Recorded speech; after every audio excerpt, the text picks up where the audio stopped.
Hello students, आज हम RFLP PCR जो कि एक अगला वेरिएंट फॉर्म है PCR का, उसको स्टडी करेंगे। क्या होता है रिफ्लिप? इसको हम रिफ्लिप्स भी कहते हैं। रिस्ट्रिक्शन फ्रैगमेंट लेंथ पॉलीमॉर्फिज्म इसकी फुल फॉर्म है। ये एक प्रकार का पॉलीमॉर्फिज्म है जो कि बनता है वेरिएशन होने से DNA सीक्वेंसेस में जो कि रिकॉग्नाइज्ड होती हैं रिस्ट्रिक्शन एंजाइम से। आपको पता है रेस्ट्रिक्शन एंजाइम्स मॉलिक्यूलर सीजर्स होते हैं और वो कट करते हैं DNA को स्पेसिफिक पोजीशंस में। तो ये जो बैक्टीरियल एंजाइम्स हैं इनको साइंटिस्ट यूज़ करते हैं कट करने के लिए स्पेसिफिक लोकेशंस में। तो रिफ्लिप्स जो हैं उनको हम मार्कर्स के तौर पर इस्तेमाल करते हैं जेनेटिक मैप्स में।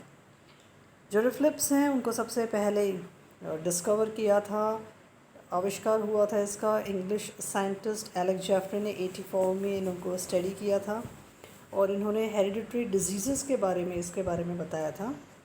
कुछ उसके मेन फीचर्स हैं रिफ्लिप्स के कि एक ऐसी टेक्निक है जिससे ऑर्गेनिजम्स में हम डिफ्रेंशिएट कर सकते हैं पैटर्न्स को जो कि डिराइव्ड होते हैं by cleavage of their DNA। और DNA में किस तरह से आपके रेप्लिकेशन हो रहा है, क्या क्या पैटर्न्स जनरेट हो रहे हैं, कैसे डिफ्रेंशिएशन हो रहा है, वो हम रिफ्लिप से आइडेंटिफाई कर सकते हैं। ये एक ऐसी टेक्निक है जिससे हम एक्सप्लॉइट कर सकते हैं वेरिएशंस होमोलोगस DNA सीक्वेंसेस में। तो ये जो रिफ्लिप होते हैं इसको हम कैसे परिभाषित कर सकते हैं? ये एक प्रकार का एग्जिस्टेंस है ऑल्टरनेटिव एलील्स का जो कि एसोसिएटेड रहते हैं रिस्ट्रिक्शन फ्रैगमेंट से, जो कि डिफ़र करते हैं साइज़ में एक दूसरे से।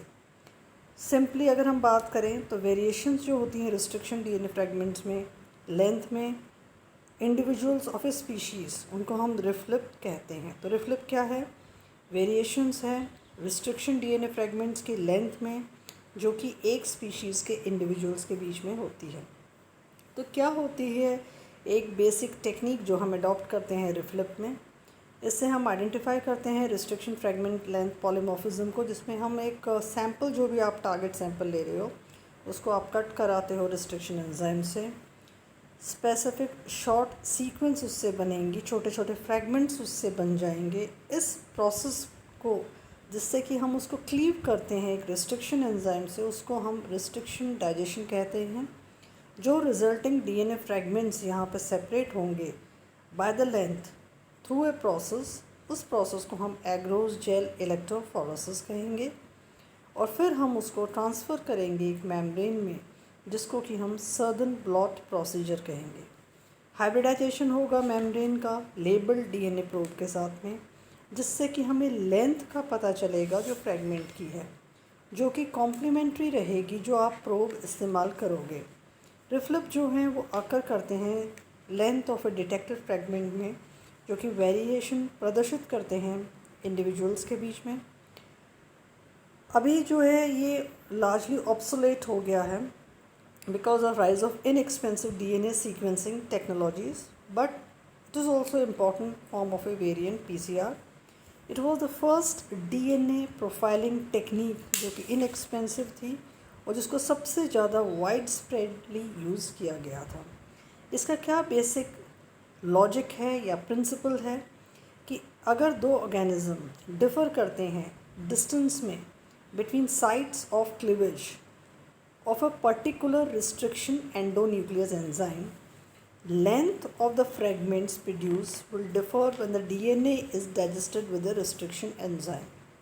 दूसरा जो सिमिलैरिटीज़ और जो डिफरेंसेस हैं पैटर्न्स के जो कि जनरेट हो रहे हैं उनको हम यूज़ करते हैं डिफरेंशिएट करने के लिए स्पीशीज़ का या फिर स्ट्रेन्स का एक दूसरे से। तो क्या उनमें सिमिलैरिटीज़ हैं, क्या उनमें डिफरेंसेस हैं, क्या उनमें डिस्टेंस रहता है? तो ये सारी चीज़ें हमें ज्ञात होती हैं रिफ्लिप से। इसके अलग अलग मेथडोलॉजी के कुछ स्टेप्स हैं जो फॉलो किए जाते हैं कि पहले हम इसमें आइसोलेशन करेंगे। जो भी आपका टारगेट DNA है आप उसको आइसोलेट करोगे। आइसोलेशन के बाद में हम उसका डाइजेशन करवाएंगे रिस्ट्रिक्शन एंजाइम से। डाइजेस्टेड DNA जो सैंपल है फिर हम उसको रन करेंगे जेल इलेक्ट्रोफोरेसिस में, और उसके बाद में हम देखेंगे कि जो DNA फ्रैगमेंट्स हैं उनमें स्लाइट डिफरेंसेस होते हैं। क्योंकि उनके जो जो क्लीवेज साइट्स होंगी वो अलग अलग होंगी, एंजाइम्स जो होंगे वो अलग अलग उनको कट करेंगे। फिर जो जेल है वो एक्सपोज्ड होंगे केमिकल से, जिससे कि डीनेचुरेशन होगा। Denaturation is double standard DNA का कन्वर्शन सिंगल स्टैंडर्ड डीएनए में होना। उसके बाद में सदर्न ब्लॉटिंग किया जाएगा, जिससे कि डीएनए को ट्रांसफ़र किया जाएगा जेल से नायलॉन मेम्ब्रेन में। जो नायलॉन जो मेम्ब्रेन है उसको एक्सपोज किया जाता है सॉल्यूशन को radioactive complementary nucleotide probes के साथ में, जिसमें कि हाइब्रिडाइजेशन होगा स्पेसिफिकली चोजन डीएनए सीक्वेंसेस का नायलॉन मेम्ब्रेन पे। अब ये जो मेम्ब्रेन है उनको हम एक्सरे फिल्म में प्लेस करते हैं, जहाँ पे कि हाइब्रिडाइजेशन होगा प्रोब का जो कि रेडियो एक्टिव है, जिससे कि एक्सपोजर होगा एक्सरे फिल्म का, जिससे कि हमें एक बनेगा एक ऑटो रेडियोग्राम। फिर हम रिफ्लिप से एनालाइज करते हैं, डिटेक्ट करते हैं जो डिफरेंसेस इन पैटर्न हमें आए हैं, जिससे कि हमें पता चलेगा पॉलीमॉर्फिज्म कहाँ है। तो ये जो चीज़ें जो हमने मेथोडोलॉजी अभी जो पढ़ी, इसका अगर हम एक चित्र देखें तो वो इस तरह से स्पष्ट होगा कि हमारा जो टारगेट डीएनए है आप उसको एक्सट्रैक्ट करते हो किसी भी ऑर्गेनिज्म से, फिर आप उसको पीसीआर से लेबल प्राइमर से उसको आप लेबलिंग करते हो। लेबलिंग के बाद में हम उसको कट करेंगे, डाइजेशन करेंगे, क्लीवेज होगा, इलेक्ट्रोफोरेसिस होगा, और फिर अल्टीमेटली हम उस प्रोब को हम डिटेक्ट करते हैं। कुछ प्लस पॉइंट्स हैं या एडवांटेजेस हैं रिफ्लिप्स के। पहला जो एडवांटेज है ट्रेडिशनल पीसीआर पे, कि हमें कोई सीक्वेंस इन्फॉर्मेशन की ज़रूरत नहीं है कि हमें टारगेट सीक्वेंस हमें पता हो कि आपने जो एक्सट्रैक्ट किया है डीएनए की उसकी सीक्वेंस कैसी है। जो हमारे रिजल्ट्स आते हैं वो रिलायबल जीनोटाइपिक कैरेक्टरिस्टिक्स के होते हैं, ना कि फिनोटाइपिक होते हैं। यह एक जेनेटिक मार्कर के रूप में इस्तेमाल किया जाता है। यह कोडोमिनेंट प्रकार का है। कोडोमिनेंस है तो हम इससे हेटेरोजाइगोसिटी को भी स्टडी कर सकते हैं। ये बहुत यूज़फुल है जीनोमिक डीएनए सीक्वेंसेस पता करने के लिए। ये बहुत ही अच्छी एक मेथोडोलॉजी है जो कि बहुत ही अच्छे रिजल्ट्स प्रोवाइड करती है। इसके कुछ नेगेटिव फीचर्स भी हैं, लिमिटेशंस भी हैं। बहुत धीरे चलता है, बहुत ही कम्बरसम है, ऑटोमेशन पॉसिबल नहीं होता है, लो लेवल्स ऑफ पॉलीमॉर्फिज्म कई बार हमें देखने को मिलती है। हमें एक सूटेबल प्रोब लाइब्रेरी की ज़रूरत होती है। हमें रिक्वायरमेंट होती है कंबाइंड प्रोसेस ऑफ प्रोब की, लेबलिंग की, डीएनए फ्रेगमेंटेशन की, ब्लॉटिंग की, हाइब्रिडाइजेशन की, वॉशिंग की, ऑटो रेडियोग्राफी की। इस तरह से काफ़ी कम्बरसम प्रोसेस होता है।